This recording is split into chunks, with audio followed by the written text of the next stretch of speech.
Chrissy. And yes, I know what a seance is. I just can't pronounce it. You just can't say it. All right. What's up, Chrissy? So sorry. I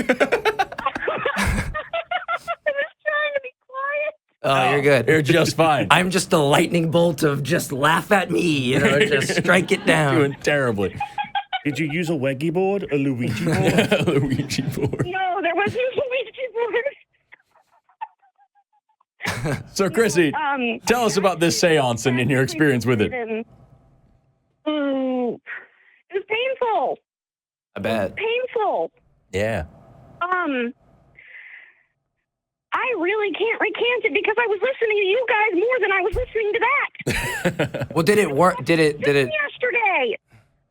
Did it? Well, yeah. We'll go into it. I was going to ask how convinced everybody was of the seance. To quote his opening, it was a graveyard. Well, I mean, I'm not kidding. okay. He said he looked out into a Zoom meeting and it was a graveyard and everybody was just. Oh, this was a seance over the internet. I was going to say, did you say Zoom meeting? Wait. Yeah. What? It was a Zoom meeting and he wouldn't. Digital seance. Everybody raise their hand emojis, and then we'll communicate with the day.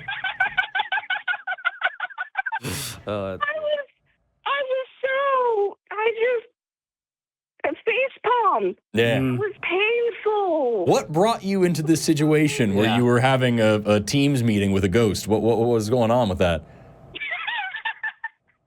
My mother-in-law is in her 60s. She was trying to reach out to my brother-in-law. He passed away recently from alcoholism. Oh, I'm so sorry to hear that. So you had a family member looking for another family member over Zoom, and what happened? Did it work? Not for her. You have to pay in advance, and apparently he's going to be in the area. You have to pay. In October. Of course you have to pay. In advance. Oh wait, you used there was a seance leader, a person you worked medium. with. A medium. Yeah. I don't know his name. I don't know his name, and I don't want to advertise. Oh, please, no, I understand.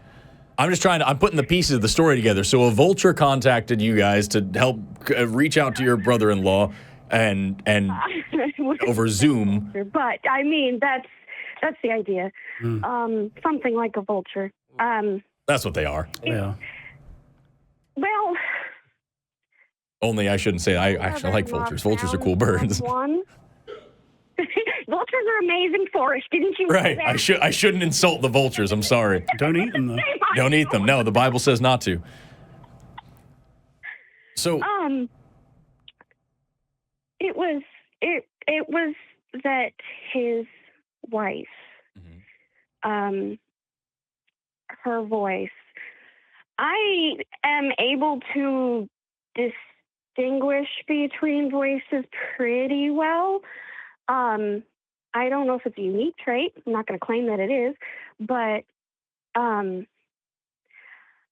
my brother-in-law married somebody from the land down under and ended up in the alcoholism area. And he was, quote, sent back to live with his family because he couldn't seem to stop himself before it got too bad. And now they are trying to contact the afterlife to make sure that he's okay. And it scares me. That's deeply problematic for a lot of reasons. And when you say it scares you, what aspect scares you? Are you afraid that they're going to be taken advantage of, or do you have a belief in something supernatural? Sort of what's the parameters of that sort of fear? I used to think so. I used to think that I was religious.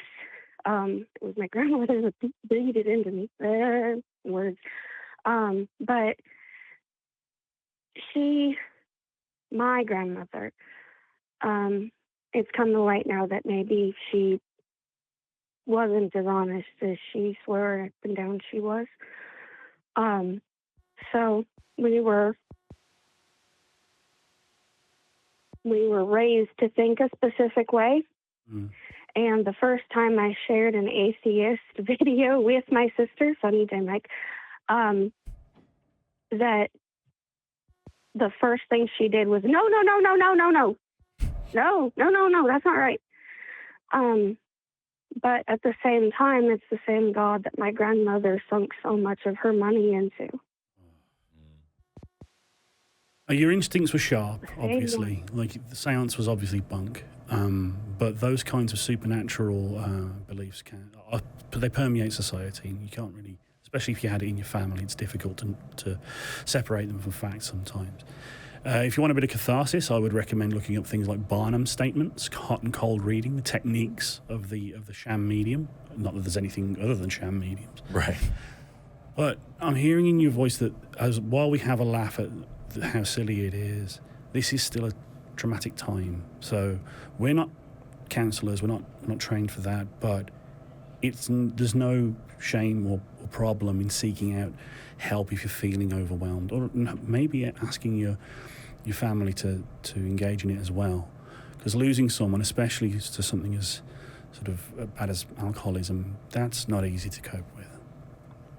Yeah, I would second that a lot, because it's something that, like, when you're dealing with a family that is so engrossed in this, even when you are very much separated from it, it's hard not to, even if you're not intellectually pulled back in, you're emotionally pulled back in. The tradition of it, the culture of it, everything that, like, draws you in, the connection that you have with your family that you want to maintain, that's an attractive force back to this, predatory pseudoscience.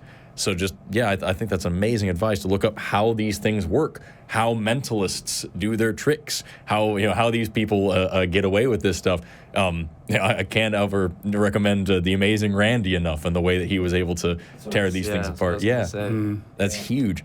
And give yourself the compassion to have your own personal space away from that family influence, your own way of kind of getting out of that, and then just recentering yourself for a minute and just like, okay, I know what I'm thinking and I know what I'm doing, and I'm just kind of get your emotion out of it for just a minute. Or at least that works for me, because I'm a deeply cold and analytical and heartless person. Yeah, right. So have you tried talking with them and saying, like, look, I understand, given how emotional it is, you're looking for really anything and everything that you could possibly do, right, to make this connection that you don't want to admit probably can't happen again, whether you die and there's an afterlife or not, right? There's going to be this concern of, like, have you tried to go up to him and kind of approach it like how Jamie kind of said, like, look, I this is a serious thing. I want to value and not just, say that it's, quack, pseudoscience nonsense. I want to show you my view on why I think that's true, while also treating this with, like, real big care. Because what I would hope for them is to look at you and say, look, I care about this just as much as you do, but I'm not going to let some vulture come in and prey on us at our, like, most vulnerable time that we have, because that's how it works in a lot of self-help areas, where you have some genuine people trying to help people, and then these grifters that come in and they want to sell you something when you're at the weakest moment where you're willing to try anything. I'm wondering if you, I guess, packaged it to him in a way to say, this is such a fragile situation, maybe we're not thinking clearly, and we should look at this from an objective standpoint, see if we should really value this, because we owe it to this person that we're treating their death with respect, and we're not adding more on top of it that's just going to cause more potential trauma from the results that are not going to come, right? Mm-hmm. So I'm wondering if you tried Jamie's approach, how far you might be able to get into. Jmike, will you write that letter for me? I don't even.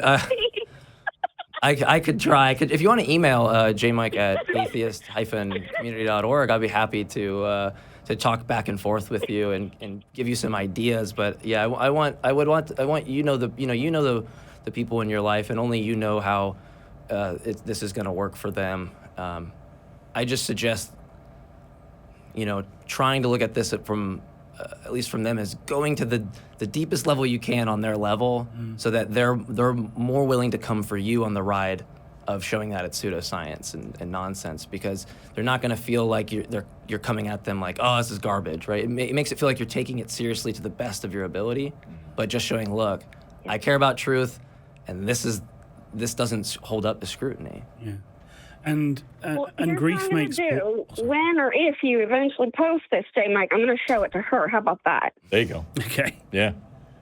Yeah, I mean, did it's not hard. It's mean hard to for all of us to kind of figure out how to, navigate it. But it might be one of those things that you can't navigate at all, right? They're just their mind's already set to it. But I'm sorry you had to go through that. It's been so hard. It's tough. It has been so hard.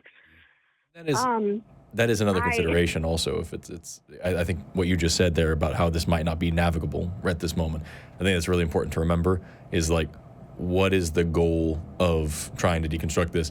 For yourself, that would be fantastic. But what is the goal end of it, like in bringing the family? If at the end of the day, they're not going to be able to cope with this in any other way. Yeah. Is it better to let them do it? You know what I mean? Because they might not have the coping mechanism that you would have as an atheist to be able to rationally handle death and allow yourself the time to grieve rather than looking for an out and looking for a way to, completely get rid of that grief by saying, oh, well, I talked to this guy's ghost and he said this thing. It's like that's a, something that someone would do if they don't have that mechanism. So at the end of the day, I would also consider how worth it is to try to deconstruct with them as opposed to just saying, this doesn't work for me and I'm going to do my own thing over here. It's all very much worth thinking about because it would be great to have your family there, but I have certain family members that I just don't talk to about this stuff because the best case scenario is they're going to be very sad about what I say about their religion. Yeah. So it's better for me just to continue living on just in harmony in that way, I think that's actually really important because what I'm saying, you don't want to exclude this idea that this might just want to have your hands off on it. It might make it worse. Yeah. And grief makes us all very fragile. So it makes us vulnerable. Give me the goosebumps. Yeah. So there's several things to think about there, Christy. We've given you, a few different avenues here. I hope you find one that you like. I found the atheist experience. I found you. It took me 18 years, but I finally found it. Thank you. We really appreciate that. We're happy to be here for you. I think you guys are amazing. You make amazing internet. My mouth is dry. I'm gonna start crying. Why did you do this? Why did I call? If it makes you feel, I get dry mouth every time I do this, so I feel you right now, 100%. Yeah. My dumb ass didn't My grab job, I a work water at the when call Daryl center. asked me if I wanted one. I work in a call center. I just did the thing that I swore I would never do, pick up and call somebody I don't actually know. Yeah. Well, if there was ever a time to call 3 complete strangers and ask them deeply personal questions, this was the right time. I wish my kid was up, and I wish my husband was awake. But Tell them we said hello. You guys are fantastic. I will. I actually will, because my husband told me this. You work in a call center, you'll never. Nah, he didn't say the word never. He was like, I know about you and your anxiety, because he has the same anxiety. Yeah.